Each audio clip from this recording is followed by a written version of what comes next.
will always outlive every other character because she can just heal herself constantly and have so much damage reduction. Yeah, absolutely. Talk about an RNG start here for J-Team's PST. Mike opens into the white armor. PST coming in here, opens to the purple. PST, though, on the greatsword, not a favored weapon here for solos, though me and Duncan both greatsword enjoyers. Going to find some huge hits onto Mike, though. Going to find the little scale rush left click, just a little tip of damage. Mike, though, will find the armor swap into the blue armor. This is absolutely huge for Mike here with the favored weapon matchup here into J-Team's PST. PST going to back away and allow Mike the opportunity to find a reset. PST will find at least one pot for themselves here, get most of that purple armor fully healed up. Mike, though, wants to keep the pressure up here. PST, though, into the weapon swap there onto the blue longsword. Going to find a massive parry onto Mike. Mike, though, going to invest the F to immediately get away there from the follow-up there. But PST going into the carousel, into the re-juggle, knowing the F is invested, will immediately take advantage of that. And J-Team's PST going to find the elimination onto OUG's Mike as we cut over to WBG Spider. Trading blows here with Alliance's Frostivus. Frostivus coming in with the nunchucks as Spider finds the freeze. The follow-up coming in there from the nunchucks, followed immediately by using that meter there to find the weapon dash away there, and Spider not able to get away from the tech chase on the nunchucks is going to clean it up as Alliance's Frostivus finds the elimination. Indeed, very nicely done there, but we're heading right on over to the west of Plumed Castle. TG25 and GG Shah scrapping it out. The Justina 1 versus 1, and TG25 definitely found the initial prio, getting all of that damage. Shah darting into the building, getting that armor swap, but it doesn't look as though it meant all that much as TT25 getting that overhold, catching GG Shah yet again. But he managed to return the damage, and they are forced to simply let each other go here, as TT25 does not look to take that risk. But Mike, very nicely done there, getting that pillar drop onto Akame off of the uppercut and just obliterating him. The fan damage, it just does so much. Having the ability to follow it up with a jump vertical as well. This is actually something interesting. It only works if the person was in some kind of knockdown or aerial state once you hit them with the RMB. If you try and do the blue focus RMB and then if they're just standing up, it's not going to work. They have to be in the air or on the ground or something along those lines, otherwise it won't work for you. But you know what's not working? Action is not able to find these openings. He tries to get them, but as I say that, he finds one onto PST just as PST uses that combo breaker. The Action almost getting saved by that grapple from Wang Liang, but no, it is not to be. Wang Liang cleaning up the kill when he gets the freeze onto PST, having just managed to get into his mech here. But unfortunately, Wang Liang was not able to get that bow shot off in time to take down PST. However, he's getting that reset. He still has 30% of his ultimate. He's going to have to charge it up if he wants to use it again, but we're heading on over again to Spider and Frostivus out in the boonies, the most west of the map. Literally the very edge of the map. And Spider, he's just stuck the buttery rocks, and Frostivus is gonna take him down. And Spider, does he have a life left? No, he doesn't. No. This was the rematch from the beginning. Frostivus picked up the first elimination on him. So Frostivus by himself going to send Spider back to the lobby. Spider going to walk away with a big donut here in game number 3 as we cut over to Wolf CDY cleaning up an elimination on the GG Shah. Looking to clean up one onto T225. T225 gets a pot off on the gray armor here, but CDY a little scuffed there on the grapple, but thankfully T225 going to come up the other direction trying to break the ankles, not anticipating the scuffed grapple. So CDY really going to be able to come in and find the pressure onto T225. T225 1 HP and a dream here. The pillar comes in to clean up the elimination. That was such a clean pillar drop by CDY. Oh my goodness, he's going to have the bloom in the back pocket too as we get ready to head into zone 1 fully collapsing, and that first set of Realm of Yangs coming forward. You can bet money Wolf CDY is going to be looking for the opportunity to take that Realm of Yang. Indeed, he will. On that Feria, Ferias, they want to go into the Realm of Yang, and they are in the majority here in this lobby. 5 of them having been picked going into our third game of the day. Frostivus, one of said Farriers, trying to take down Akame, catches him with the horizontal on the dodge there from Akame as soon as he uses that ultimate.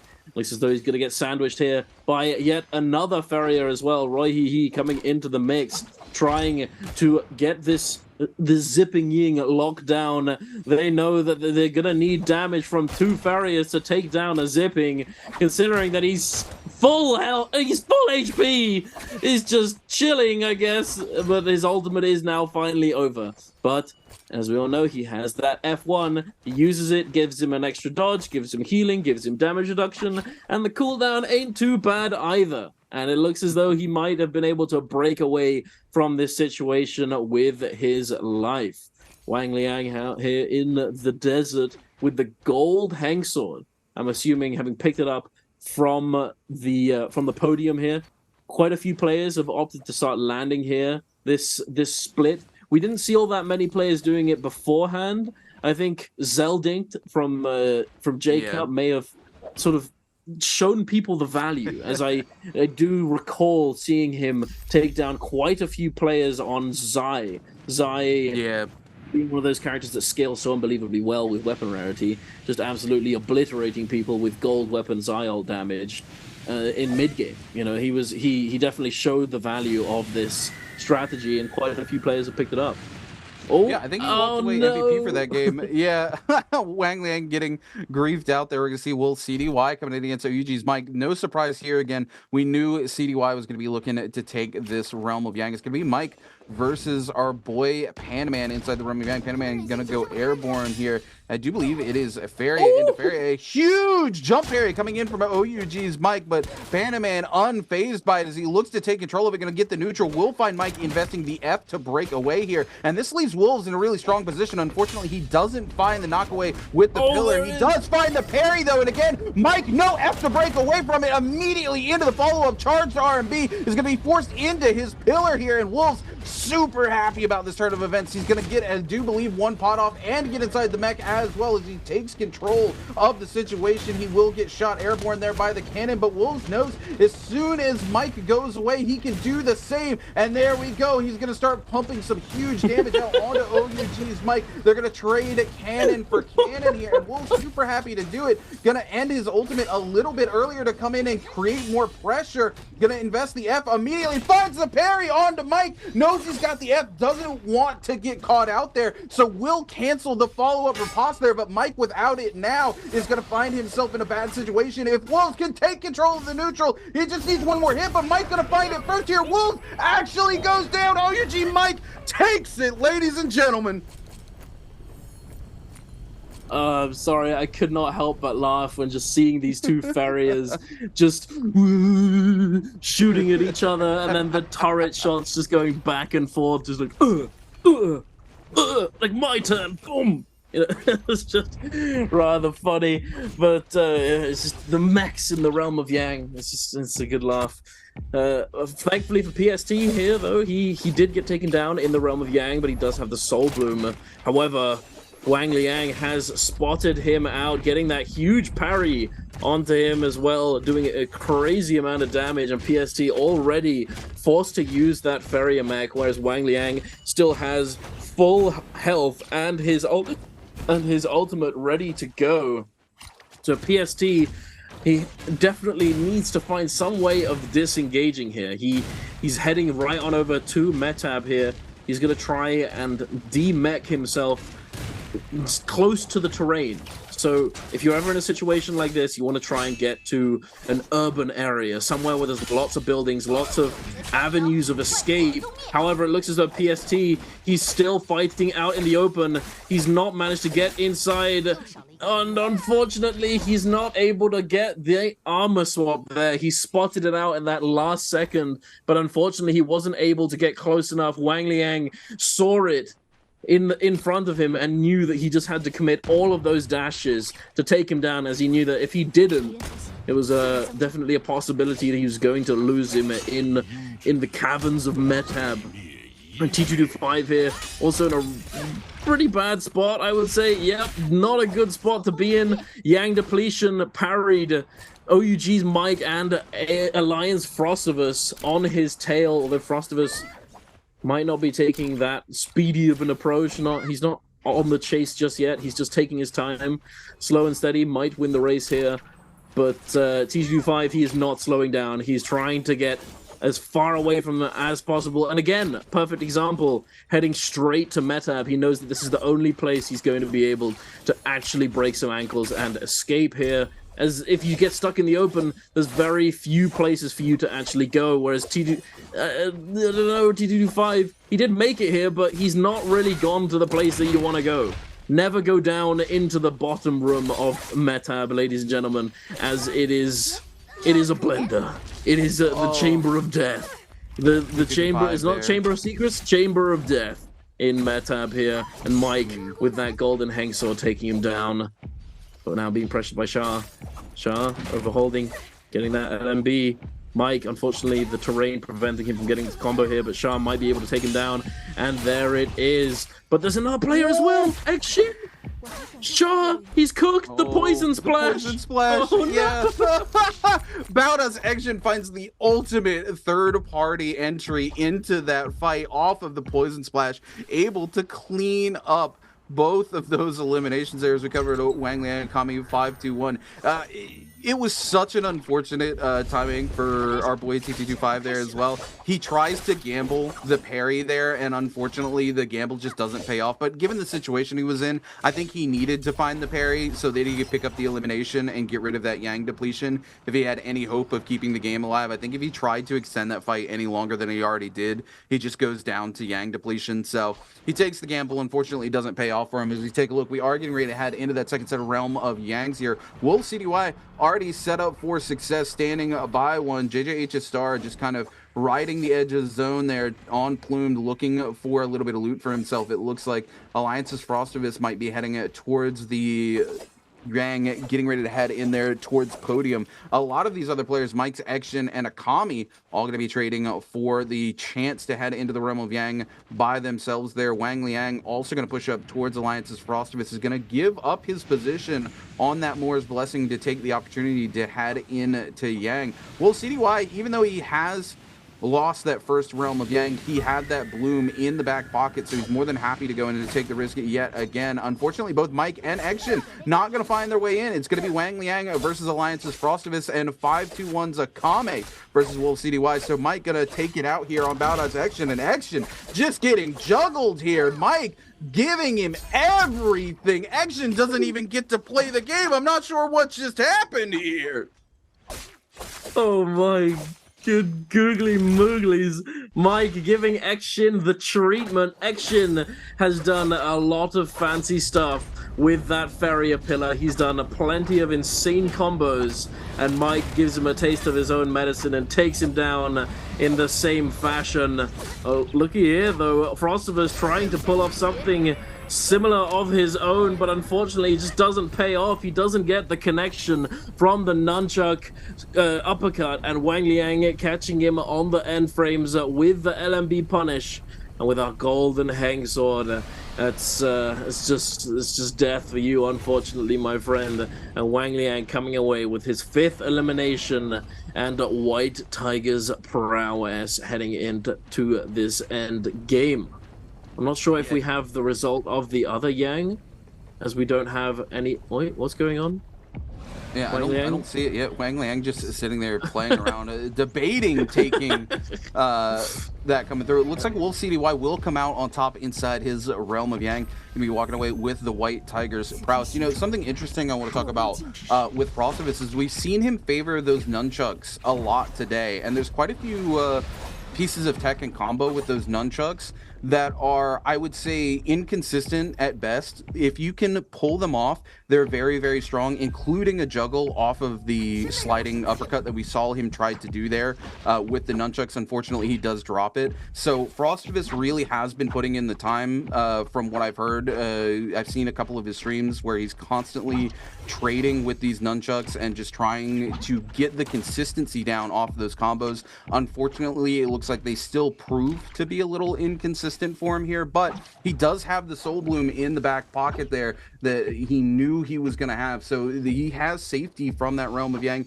He does have both those eliminations onto WBG Spider that are going to carry him into the late game here. He still gets to have all of that lovely loot. Now he's just got to get back in his zone. But 521 Akame is waiting over the hill here, so this could be dangerous for him. I don't know if he knows. Oh, no, he does not. Akame going to come surprise. out immediately. We're going to see the F invested here, and this is a bad position to be if you're Frostivus, especially off the parry. That riposte damage coming in off the Purple Fan, doing so much damage to Frostivus. Frostivus had the way back into the game. Unfortunately, Akame waiting in the worst possible position. Frostivus goes to the bush. You can tell he was planning to hold that position for himself to get the heals off. Now he's forced to invest both the F and his ultimate off of it. This is going to leave him in a tough position as Zone 3 starts to collapse onto Zone 4. He goes treeward here, looking for a chance to find some value out of the ultimate. Unfortunately, he's not going to find any as Akame just breaks his ankle chilling inside the buildings here. Frostivus needs to be very careful. It looks like Akame might be the only player who knows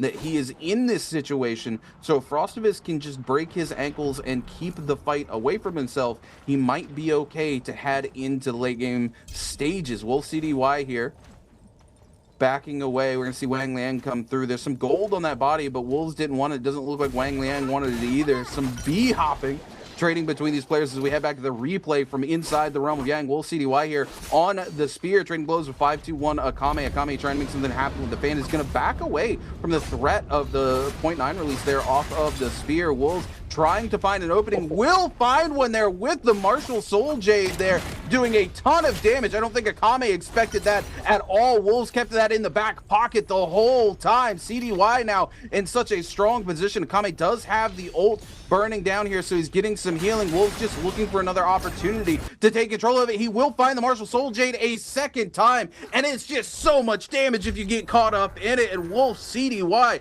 comes out on top inside the Realm of Yang. Very nicely done by CDY, the homie Cody, Panda Man, the legend. I'm definitely very excited to see him pull out the Taka in the second half of the day. I want to see how he looks to approach these lobbies. Although I have to say though, at the same time, when I talked to him, he said that Panda Man was something that had just carried too many labels. You know, it carried too many labels, and he felt almost, I'd imagine he felt almost too pressured into playing Taka. You know, he felt as though he had to do it for the people, for his supporters. So, but now with the rebrand, you know, although he's still the best Taka there is, he might not opt to go for it. You know, there's plenty of other picks that, although I'm sad to say it, are simply just stronger. It's just better to pick. And our underdog, fire underdog, so to speak, might not get picked up here. But if I know him, I reckon he's still a fire dog at heart. So we'll probably see him pick up Taka G in the second half of the day. But we are still to finish our third game of Holoroth. Most of these players are just trying to find themselves some good positioning here. The Moonbane having been dropped down here. And oh my! Oh! A repeat of last game, eh? I don't think he wants it. I don't think we want it again. He saw Spider get cooked by the Moonbane. Almost happens to him. His life flashes before his eyes. Frostivus manages to get that golden armor for himself, thankfully. Mike batted away by the Moonbane. Frostivus, cheeky little bow shot here onto Wang Liang, taking half of his HP off, but I doubt he's going to get followed up on here by Star as he... I think he's... Oh no, wait, there are two Zippings left. So there's two Zippings, 3 Farriers, and 1 Justina. Wang Liang definitely seems like a good target here. However, I would say that it's more likely that we'll see the Farriers get focused down first. The Zippings and the Justinas are sort of moving as a group. Again, we're seeing it. Look at them. There are 3 of them together over there. And then the Farriers over here on the other side. Oh my lord. It's a war. It's trios. Literally, look at it. Look at this. It's absurd. Wang Liang trying to do a little damage with his range weapon. Not really able to do so, unfortunately. This is gonna be a slow one, I reckon. This is gonna be a slow one as the farriers, they're grouped up all together, and it's going to be nigh impossible for the Zippings and the Justina to actually force one low enough and force one to actually come into the open where they can try and sandwich and take them down. So, as I said at the beginning of the game, I reckon it's most likely we'll see a Farrier endgame with multiple Farrier megs getting dropped down in that final zone. But we'll have to wait and see for the moment. Wang Liang, it does have that tuna. I just saw him using the tuna. Nice, definitely a very nice Jade to have. Look at this, though. What am I watching? Look at that. What is that, man? It's not okay at this point, man. Wait, what did I just see? Wait, did Wang Liang just do the forbidden tech? I think he did. There is a forbidden tech that is actually classed as an exploit that I think Wang Liang may have just done by accident. I think well, actually, he did it out of habit, I imagine, but I'm pretty sure that that's actually a very big no-no. I've been told by credible sources that this is in fact something that you are very not allowed to do. But I will leave it up to the referees. I'm not gonna try and call it out more than I already have. But pointing it out, don't do that. Don't do that. If you know, you know. Don't do it. But let's see. Going into this endgame, who do you think is gonna take it away, Rune? This is a tough one, honestly. I think there's a couple players who have positioned very well for it. Frostivus is a player who's known for doing really well in end circles. Of course, OUG's Mike is here. Mike already has 5 eliminations to his name, as well as Wang Liang. But Mike, very much one of those players that knows how to take control of final circles and really space stuff out. He looks for those great opportunities to kind of snipe away kills from people. You can see he's got his favorite ranged weapon in the back pocket as well, the pistol there, with everybody kind of waiting for this Bane to go ahead and go away before anybody wants to engage in the fight. Frostivus just taking the opportunity to put some range shots down there onto Akame and JJH's Star. Mike looking to break across the middle of the circle here now, Wang Liang as well. I really think this is going to come down to the final moments. Nobody really wanting to pressure a fight here. Mike, though, going to come in on Wang Liang. Wang Liang just going to invest the F there. Star taking a repair, so not going to have the opportunity to capitalize on Wang Liang being in that state. Mike, though, will find the opportunity to clutch in onto Star and take advantage of Star being caught off guard here. Star trying to turn around with the bow, get a little bit of the attention off of himself, not having any success just yet, though, as he continues to use the fan just to keep the movement going. Wang Liang looking to turn onto him. Will CDY coming in, going to trade some blows there with Akame. Both of them going to lose half of their purple armor as we're going to see some cannons coming in from Akame. And again, everybody really playing the range game right now. Nobody wanting to get themselves eliminated like we saw in game 1, where we just saw target acquisition go from one player to the next. All of these players really trying to make it to those final circle moments where they have the best opportunity to pop off. Akame here on the backside doing a little bit of healing. Star just below them as well. And again, Frostivus here just looking to keep people away from himself, work that space to the best of his ability. CDY, they're going to miss the scale rush there on to Star. Star going a little bit wider on the scale rush than I think CDY expected. Wang Liang going to come in, though. We're going to see, I do believe the F invested off of CDY, so CDY might become the next target acquisition, but it's Akame because Mike starts to put the damage out here, but now Mike going to go a little low here. Frostivus, though, turns back to Akame, and it's going to give Mike, again, that opportunity where he just turns invisible, man. I don't know how he does it. He was clearly the lowest target here, had invested his F, and the rest of the lobby turns their attention to 5-2-1's Akame. CDY now finding an opportunity to take a reset as well, as we just see the traded blows continue to come in. Frostivus going to show the ace up his sleeve. The Dragons were there off the legendary nunchucks. unfortunately not going to find any value off of it there, as most of the players in the lobby now know he's holding on to it. Mike coming off the top rope. 5-2-1 Akame still staying the target here. A little zip on zip violence. Mike with a massive parry onto Akame, and then the secondary parry onto JJH's star. Akame goes extremely low off of the riposte here. Still has the ult in the back pocket. He's going to go aerial and go ahead and activate it here. Looks to see if there's anybody in the bush. Doesn't find anybody, but Akame now separated on the backside as Mike becomes the new target here. The zip on zip violence coming to an end, but we're going to see Star come in with the F, looking to pressure Mike. Mike coming top side here. It's going to keep things moving. That legendary dagger buying him so much movement. Mike, though, still holding on the side there. The 2 not going off, and Frostivus doesn't see it, but we will see Frostivus turn with Dragon's Roar onto 2 players, sending them both down to the zone. JJH and Star going to go down, but it's Akame who gets the elimination off to it. Will CDY, no place to go as esports to drop the pillar and mech up here and try to find some sort of reset. This is not where you want to be if you're Feria into this lobby.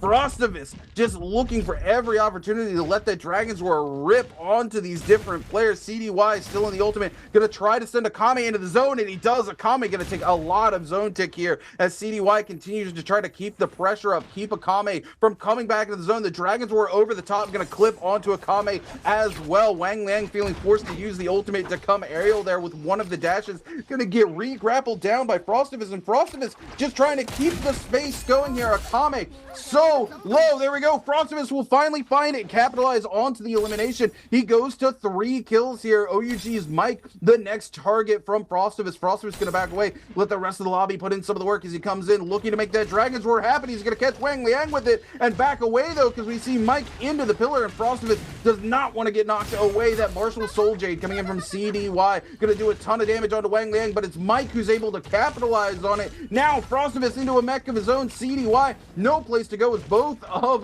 these Ferias are mech'd up. CDY doesn't quite have it yet. Frostivus tries to go for the aerial stomp down there, but it's Mike who's got the cannon up first. Gonna shove Frostivus out in the zone to do a ton of damage. Frostivus trying to get in. There it is. He's gonna take control of the zone. Looks to capitalize here. Get that splash damage out. He will pick up CDY. Looks like he's gonna pick up Mike as well. Mike trying to come in, but Frostivus just enough splash damage will lock it down and find his first MVP of the day.